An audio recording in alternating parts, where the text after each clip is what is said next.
For some drivers, there's really only 1 year in their career that they can truly put together a championship-level performance. Some drivers manage to put it all together and get that championship like Alan Kulwicki did in 1992. But for many others, it never comes. In 2012, Clint Bowyer and his new Michael Waltrip Racing team wanted to pull off the impossible, 20 years after Kulwicki did the same. MWR was a growing team, but they had never sent a driver to the chase, only having 2 wins in 5 years for full-time running. Bowyer was coming from RCR after missing the chase in 2 of the previous 3 seasons. Expectations were not high for the 15 team. The start of the campaign did not do much to change these perceptions either. An 11th at Daytona and a 30th at Phoenix seemed to feed into this. But with finishes of 6th, 4th, and 13th, Bowyer was 8th in points heading into the season's 6th race at Martinsville. Bowyer ran up front for most of the day, but it was dominated by Hendrick Motorsports ahead of him. With the laps winding down, it looked destined for HMS to score their 200th win, with their drivers running 1, 2, 3. The 24, 48, and 88 were all in a league of their own for most of the day, with Gordon and Johnson duking it out towards the end. But with a late caution coming out, Bowyer would be set up in 3rd for the final restart, and it was a restart to remember. Look at Ryan Newman. He gave Bowyer a shot getting down to the turn line. There goes Newman. Newman's going to take the lead. That's exactly what I knew would happen. That was not pretty.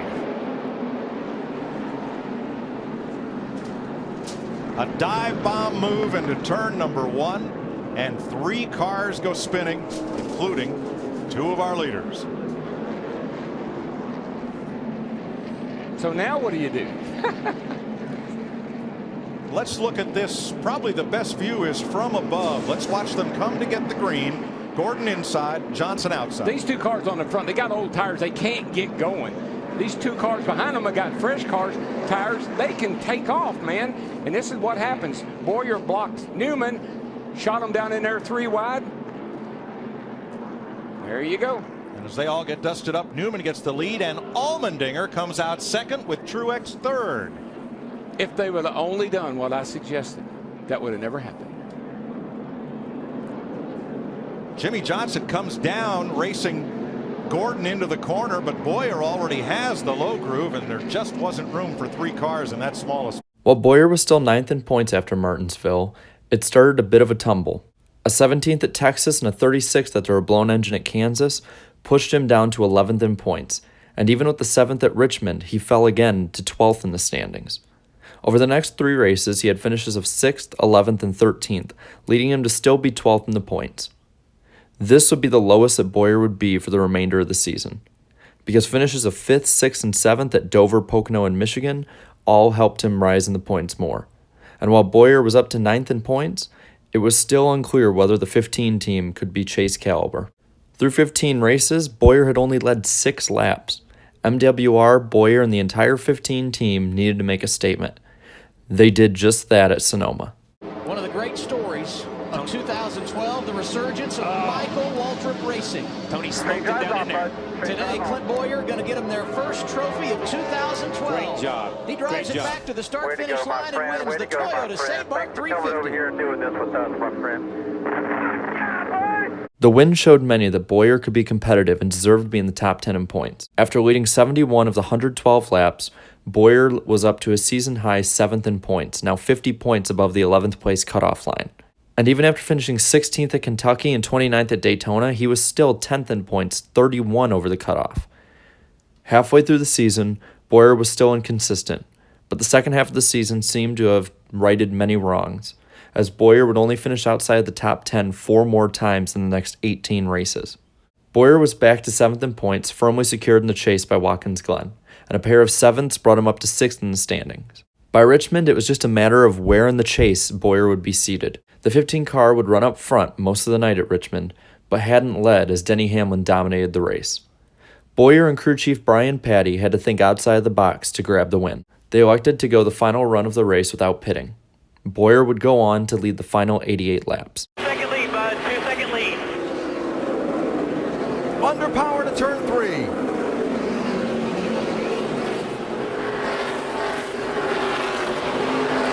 He's going to have enough fuel to make it. Checkered flag and the win to Clint Bowyer. Bowyer won by just over a second over Jeff Gordon. The win leaped Bowyer up to 5th in the points, only 6 behind leader Denny Hamlin. The chase didn't start off as well as Bowyer would have wanted it to, though, as chase rivals Keselowski and Hamlin won races. Keselowski with 2 and Hamlin once. Bowyer notched finishes of 10th, 4th, and 9th, putting him 4th in points, 25 back after only 3 races.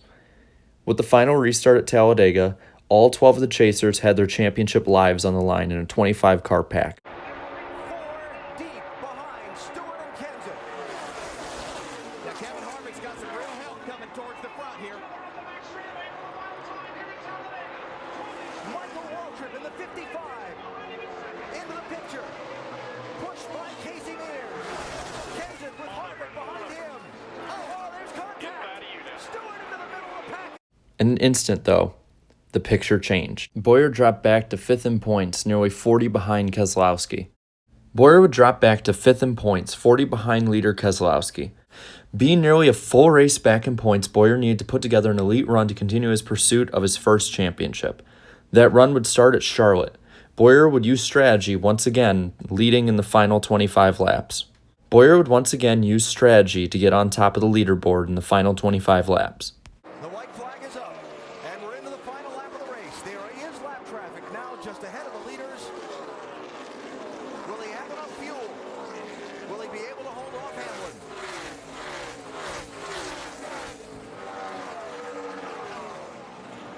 Half a lap to go and still under power. Hamlin looking low, Bowyer sliding wide, coming to the checkered flag. Bowyer's under power, and Clint Bowyer is going to win at Charlotte. With Brad Keselowski being relegated to an 11th place finish, Bowyer was 28 back, 4th in points now. And a 6th at Kansas, which was ahead of all 3 competitors ahead of him in points, put Bowyer now 25 back and 4th. With 4 races remaining, he had a slim chance to still pull through. Bowyer now had his sights set on Johnson and Keselowski. He led over 150 laps, only to fade late while Johnson cruised to victory. Bowyer once again, though, had a run-in with Jeff Gordon. Many laps and not taking home the grandfather clock trophy. A lot of contact between the 15 and the 24 down into turn 3 last time. Might not be done. Keselowski right there. Oh, a lot of contact this time. Clint left Virginia with a 26-point gap between himself and points leader Jimmy Johnson. Matters were only made worse when the 48 and the 2 finished 1-2 at Texas, while the 15 finished 6th. He was 36 points back now. At Phoenix, he needed a miracle. For the first 230 laps or so, it seemed like a pipe dream as Johnson was doing just enough to keep his gap up. But the door started to open with a tire failure on Johnson's part. You know, once again, that worst possible spot, this tire's going to let go, coming full bore out of turn 4, hard hit. That's exactly where we saw, I guess it was Gilliland, did the same thing, right the same spot. You know, he'd been getting told that the others were running in a higher place, that they needed to pick the speed up they could to search around. And when you do that, you'll run a little bit harder. There, we'll get it in the garage and I'll get it changed. May need some more brake to do that. Jimmy's one that uses a little more brake than some others to make his car work and get the speed out of it. And sometimes that's the chance that you take. Saw the tire changer there signaling the cut signal to Chad that there was more damage there than they were going to be able to fix on the pit stop. And Jimmy Johnson's team is going to push this car behind the wall. What a moment in this championship. Wow.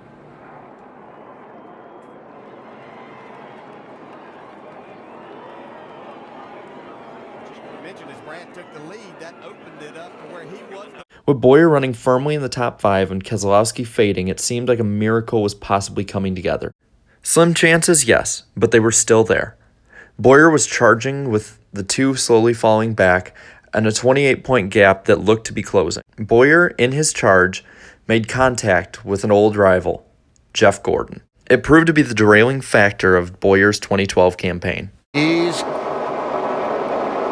turning Clint Bowyer into the wall, collecting Joey Logano. Caution flag is out. That was a real act of a champion. Almirola slides in. Did the leader take the white flag before the caution came out? Limit to the garage straight right.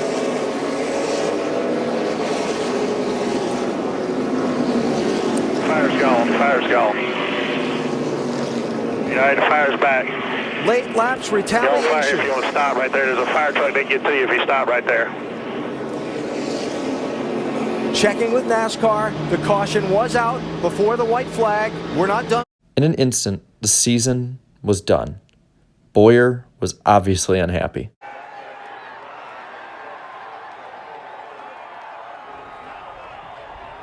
That's stupid.